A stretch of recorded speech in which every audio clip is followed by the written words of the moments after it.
All right, guys, welcome to this page of the notes. And again, what we're doing is we're working on that second objective or learning target where we're getting some general rules about graphing polynomials. And again, we said all of this stuff is kind of conceptual. So now we've come to sort of the biggest chunk that you guys are going to be required to know. And again, it's just information you're going to have to know. There isn't really any algebra that you can do to figure it out. You just got to know this table. The nice part is it actually makes quite a bit of sense, right? There's not really anything in here that's counterintuitive. You're gonna, as I go through and explain it, you'll be like, yeah, that makes sense. And that really sort of makes it a little bit easier to remember if things kind of make sense. So here we go. What I've got for you guys is what we want to do is we want to look at what is known as the end behavior of a polynomial function. And that end behavior is determined by the degree of the polynomial and its leading coefficient. So when we started this set of videos, this set of notes, I started by having you guys go through and figure out, is it a polynomial? If it is a polynomial, write it in standard form. Once it's in standard form, what's the degree? What's the leading coefficient? Why did we take the time to do that? Because it is critically important when it comes to the end behavior of a graph. You've got to know the degree and you've got to know the leading coefficient. Once you know those two things, you can then figure out a lot of really good stuff about your polynomial. So here we go. We're going to jump right into this. And I'm going to use some color coordinating here because we want to be very, very careful about the difference between the domain, the x value, going to positive and negative infinity, and the range, the function values going to positive or negative infinity. So here we go. The first one we're going to look at is this. What you've got is if you get a polynomial and the polynomial is even degree with a positive leading coefficient. So this stuff right here, really important. Even degree, positive leading coefficient. Let me explain what's going to happen. And again, it should make perfect sense. First of all, if it is an even degree, the even degree tells you that both ends of the function, both ends of the graph, must go in the same direction. So when even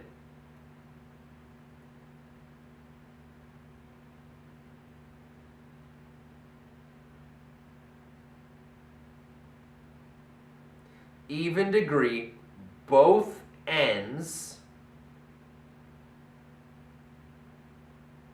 of p of x, your polynomial, whatever it is, go the same direction.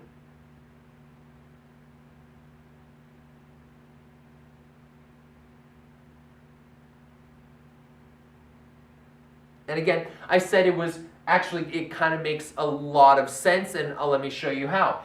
I'm even degree. I have a positive leading coefficient. So what happens is both ends of my polynomial go to positive infinity. They both go the same direction. And why do they go to positive infinity? Well, they go to positive infinity because my leading coefficient is positive. Fantastic. That makes perfect sense. So again, here's the way it's going to work.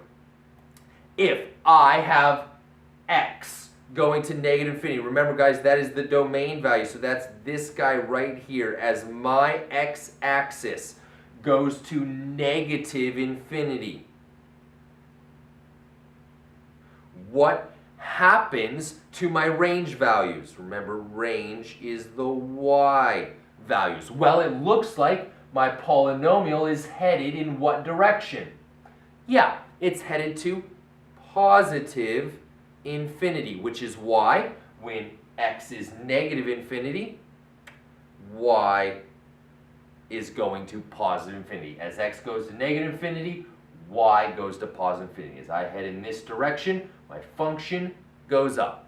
What about the other direction? As x goes to positive infinity, well, that would be headed off in this direction, right? That's positive infinity. So that's going out there to positive infinity. What does my function do? Well, my function goes to positive infinity. Why? Because it's even. They both have to go in the same direction. Because my leading coefficient is positive, they both go up, right? So there you go, all color coordinated The x values, your domain values, you look at the x-axis. Are you going to positive infinity or negative infinity? What do the function values do? What does the range value do? In this case, even degree, positive, they both go up. Let's stick with the even degree, but this time we're going to take a look at negative.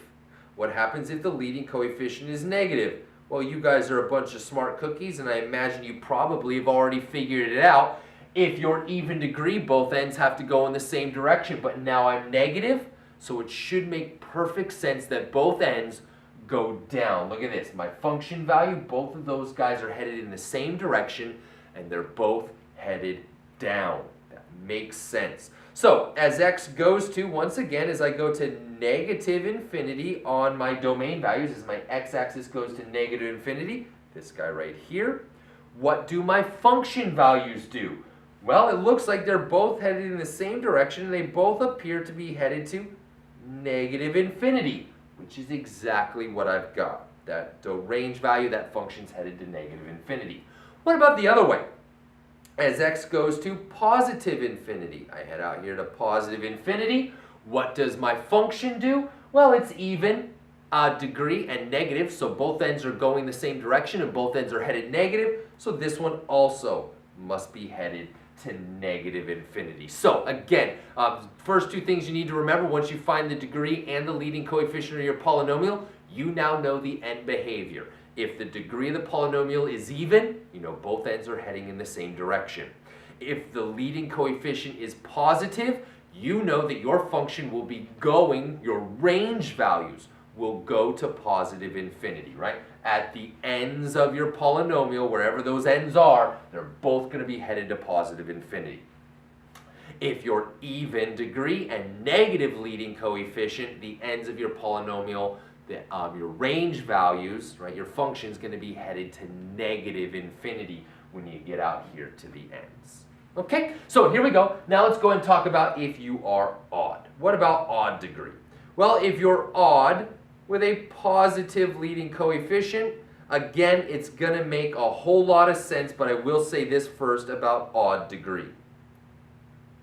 When it comes to odd degree, you are going to have odd degree, and I'm sure you can already see from the pictures, you guys are smart cookies, the ends will go in opposite directions if the degree of the polynomial is odd.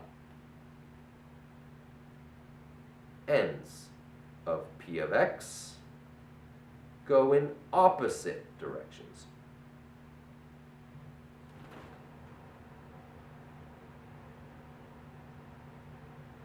All right, so now it's just figuring out which direction does which end go, and again, it actually makes quite a bit of sense. If I'm odd, I know my ends are going to go in opposite directions.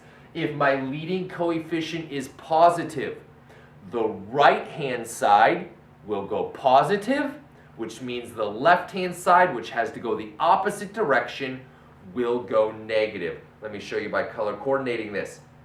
As I head to negative infinity on the domain, as x goes to negative infinity, what happens to my function? Well, my function, as I head to in the negative direction, I'm on this part of my function, and you can clearly see that that guy is headed down to negative infinity. So as x goes to negative infinity, the range values will also go to negative infinity if it's odd and a positive leading coefficient. Why? Because the left-hand side has to go down.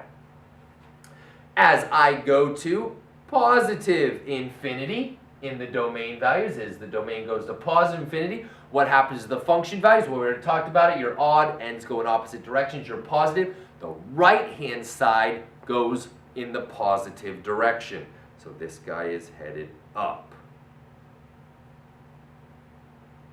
Over here on this side of my graph. Right?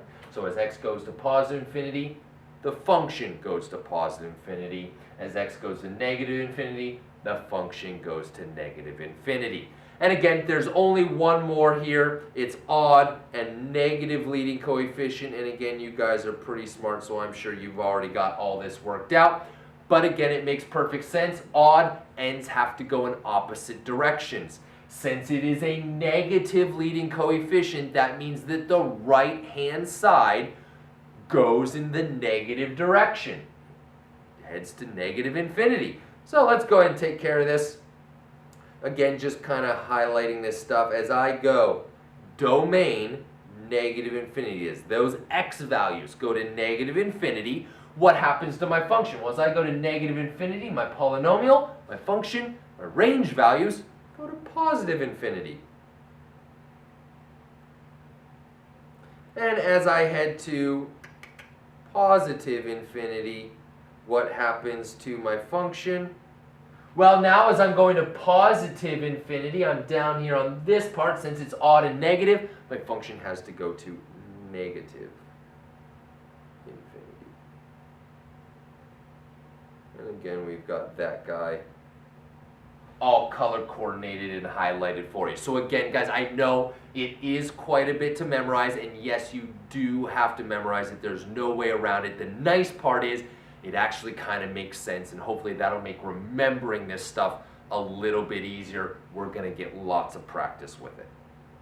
A couple more things for you guys to highlight. It's this, and this is kind of a whopper. In fact, this is the one time in all of algebra, right? You've now been through Algebra 1, you're now in Algebra 2, and this is the one time now you've come to this place where you get what we know as the fundamental theorem of algebra. This is a big day. This is a really, really special day, the fundamental theorem of algebra. In fact, I'll just write this little question for you. What does it mean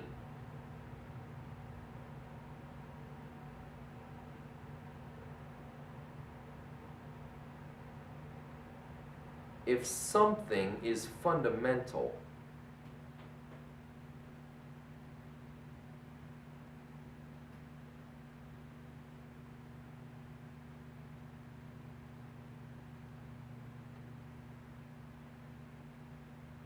What does it mean if something is fundamental? So here's what we've come to. We have come to the fundamental theorem of algebra, and here it is. It's actually really, really awesome. You guys are going to love this. Here's what it says. The degree of the polynomial is equal to the number of zeros for that polynomial. The zeros could be real, they could be imaginary, or they could be a combination of the two. Here's what it means. Once you have found the degree of the polynomial, you actually know how many zeros it has. Now, those zeros could be real zeros, they could be imaginary zeros, it could be a combination of the two. You could have some real and some imaginary. But nonetheless, you know how many zeros, both real and imaginary, the polynomial will have just by knowing the degree of the polynomial. That is huge, all right? Really, really big deal. And then the last one here, turning points.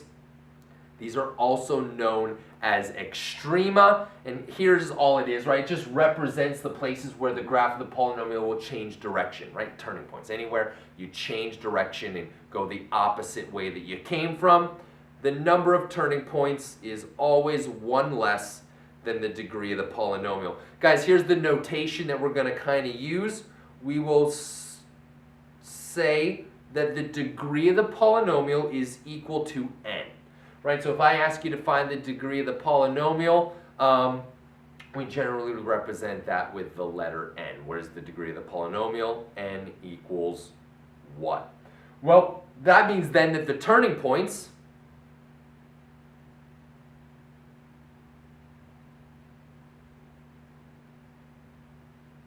since the degree of the polynomial is equal to 1 and the number of turning points is always 1 less than the degree, well, the number of turning points is n minus 1. Once you know the degree of the polynomial, right, it actually tells you a lot. Degree of the polynomial tells you how many zeros you have, real or imaginary, whatever, doesn't matter. It's the total number of zeros for that polynomial. And it also tells you the number of turning points that you have in that polynomial. Guys, that takes care of all of the information on this page of the notes. Again, I know that there's a lot here to kind of digest. We'll get some more practice with it when we get to some problems here in a second. But head on over to the next page of notes and we'll talk about a few more important things when it comes to graphing polynomials. I'll see you there.